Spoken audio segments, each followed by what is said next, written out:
appellate authority আৰু second appellate অথৰিটিত ন্যায় নোপোৱাৰ লগে লগে মানুহজনে ৰাইট টু পাব্লিক সাৰ্ভিস কমিশনত আহিব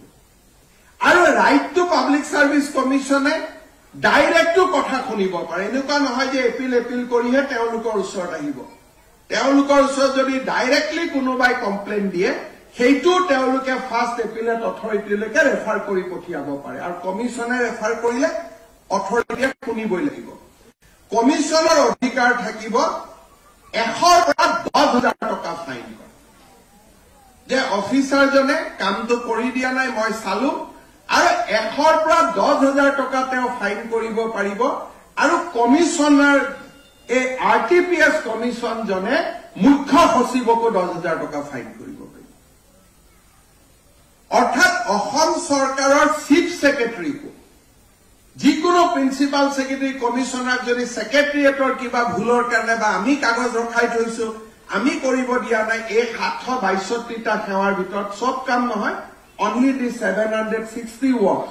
ইয়াৰ কাৰণে ইভেন মুখ্য সচিবকো ফাইন কৰিব পাৰিব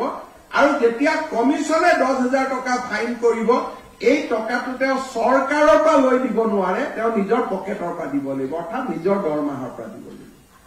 অৰ্থাৎ সাধাৰণ আৰু কাক দিব লাগিব যাৰ কামটো দিলে হল ইমান মানুহজনে এই টকাটো পাব এই টকাটো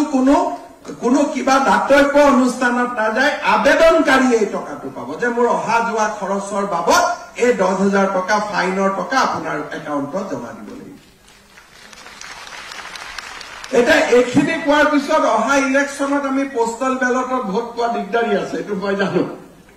হয় নহয় কৰ্মচাৰীসকলে বহুত কষ্ট পাব বেয়া পাব কিন্তু বহুত মানুহে ভাল পায় আৰু এই কামটো ইতিমধ্যে 7খন ৰাজ্যত চলি আছে